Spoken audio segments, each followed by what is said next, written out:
এই কেকটা বানানোর সময় নিজেকে খুব ব্লেসড ফিল হচ্ছিল।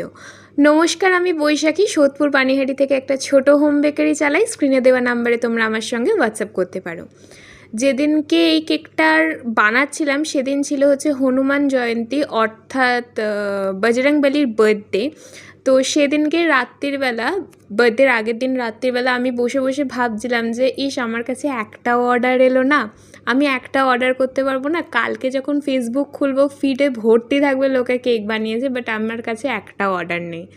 তো আমি যখন মন মেজাজ খারাপ করে বসেছিলাম, পরের দিনকে সকালবেলা আমার কাছে একটা চ্যালেঞ্জ আসে, আমাকে 10টার মধ্যে কেকটা বানিয়ে দিতে হবে। আর তখন বাজে 8টা, মানে 2 ঘন্টা আমার হাতে সময়। তাড়াতাড়ি করে আমি স্পঞ্জ বেক করি আর ক্রিম সব কিছু বেক করি, ফটো প্রিন্ট করিয়ে নিয়ে আসি, আর নিজের থেকে একটা যা হোক করে ছোটো ডিজাইন আমি দিয়ে দিই। কাস্টমার যেহেতু আমার নিজের পরিচিত ছিল, আমাকে অলরেডি আগেও কেক অর্ডার দিয়েছে, তো সে আমার ওপরই ডিজাইনটা ছেড়ে দিয়েছিল। তো আমি তাড়াতাড়ি করে যা হোক করে আমি জিনিসটা বানাই এবং তাকে দিই।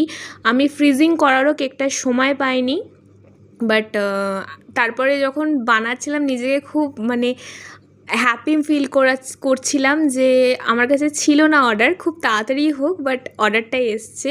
আই হোপ তোমাদের এই ডিজাইনটা ভালো লাগবে। ভালো লাগলে অবশ্যই লাইক করো, পাশে থেকো। টাটা।